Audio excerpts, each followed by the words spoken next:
लगभग बच्चों से 13,000 वैकेंसी है। 13 लाख बच्चे शायद, मुझे जो ज्ञान है, वह पेपर देंगे आज में कल में, इवनिंग मॉर्निंग शिफ्ट में। लगभग 20 करोड़ रुपया इकट्ठा हुआ है। यानी कि कितने पेपर लीक हुए, कितने 100 करोड़ रुपया बेरोजगार बच्चों का इन लोगों ने लिया है। बच्चों से माफ़ी मांगनी चाहिए और भविष्य में सरकार ने इस तरह के बच्चों के साथ विश्वासघात और धोखाधड़ी नहीं करनी चाहिए जी, और ये फीस बंद करनी चाहिए। इस सरकार का ना नौजवानों पर विश्वास है, ना कर्मचारी पर, ना व्यापारी पर, ना किसान पर। अविश्वासी सरकार है, लोगों की भावनाओं के साथ खेल रही है। मैं तो इस सरकार से एक बात कहना चाहूँगा, अगर सरकार में थोड़ी सी दयालुता और मानवता है, बेरोजगार बच्चों से इस तरीके से धन इकट्ठा करना पेपर का नाम लेकर के बुरी बात है। इसका सारा खर्चा सरकार ने वहन करना चाहिए। सर, अभी पूर्व मंत्री जो वीरेंद्र सिंह ने एक बयान दिया है कि जल्द ही जेजेपी का जो टूट जाएगी, इससे सरकार से गठबंधन टूट जाएगा। क्या देखते हैं, क्या लगता है, टूट जाएगा नहीं टूटेगा, क्या लगता है? क्या बयान हो? अभी दिया नहीं, अभी दिया जी पीछे इसने। देखो, वीरेंद्र सिंह जी बेवर्द हो चुके हैं और वो कुछ भी बयान दे सकते हैं, और उसके बयान से और हमारे से जेजेपी बीजेपी गठबंधन रहे या ना रहे, उससे हमने क्या लेना देना। रहेगा जब भी कांग्रेस को कोई नुकसान नहीं, टूटेगा जब भी कांग्रेस को कोई नुकसान नहीं है। ये उनकी पार्टी का अपना सिस्टम है, उन्होंने किया तो वो जाने, वीरेंद्र सिंह जी जाने, जेजेपी वाले जाने।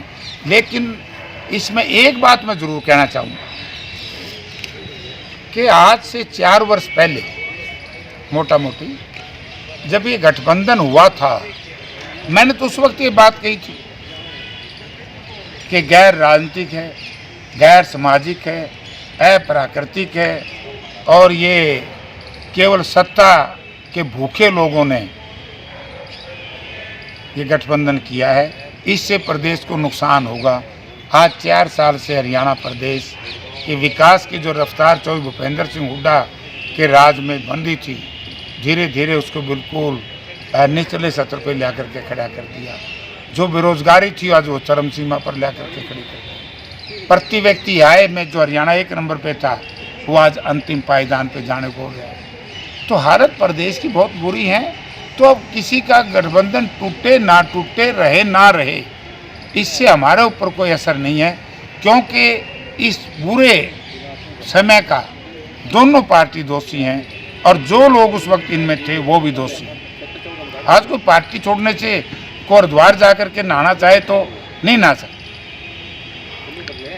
सर, अगर बात की जाए, अभी मोमिन खान जी की बात की जाए, उनकी पक्की जमानत होगी। उनके वकीलों ने भी ये कहा है कि पुलिस पुख्ता सबूत पेश नहीं कर पाई, उन्हें पक्की जमानत मिल गई। तो क्या कहेंगे इस मामले को लेकर? देखिए, मोमिन खान जी को केवल कांग्रेस पार्टी को और मोमिन खान जी को बदनाम करने का एक षड्यंत्र था, और ये सारा कराधार में गठबंधन सरकार के लोग शामिल हैं, और ये सरकार की विफलताएं एक योजनाबद्ध तरीके से ये षड्यंत्र रचा गया।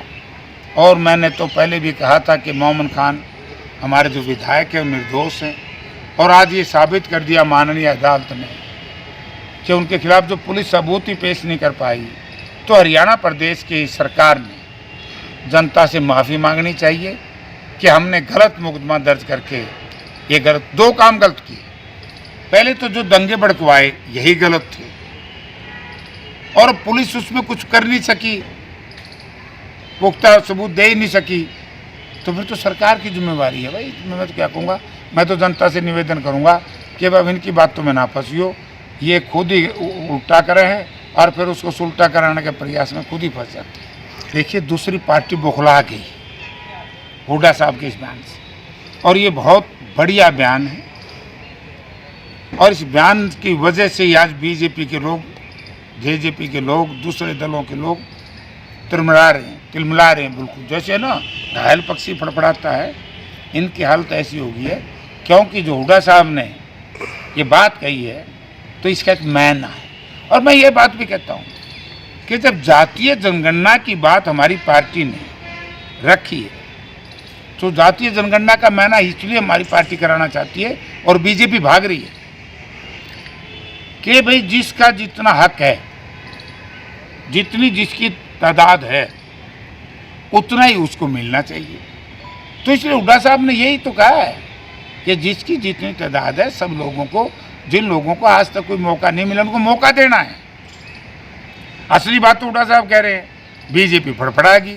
बीजेपी ने सोचा जो तुमने जात पात का जहर फैलाया था, मजहब धर्म और क्षेत्रवाद का जहर फैलाया था, उसको सारे के सारे को हुड्डा साहब के एक बयान ने इनकी योजना को असफल कर दिया। सर, जो कांग्रेस की कार्यकारिणी की जो थी अभी घोषणा होनी है, जो अध्यक्ष जी को सौंप दी गई है, प्रभारी जी को, तो क्या लगता है ये चुनाव के बाद होगी ये घोषणा या अभी पहले ही होगी जो प्रदेश कार्यकारिणी की? जो मैंने पता लगा है, हमारे प्रभारी आदरणीय दीपक बावरिया जी ने, जो हमारे यहाँ कोऑर्डिनेटर ऑब्जर्वर्स आए थे, उनकी एक रिपोर्ट बना करके हमारे राष्ट्रीय अध्यक्ष जी को सौंप दी है। अब हरियाणा प्रदेश के प्रभारी का जुम्मा ख़त्म।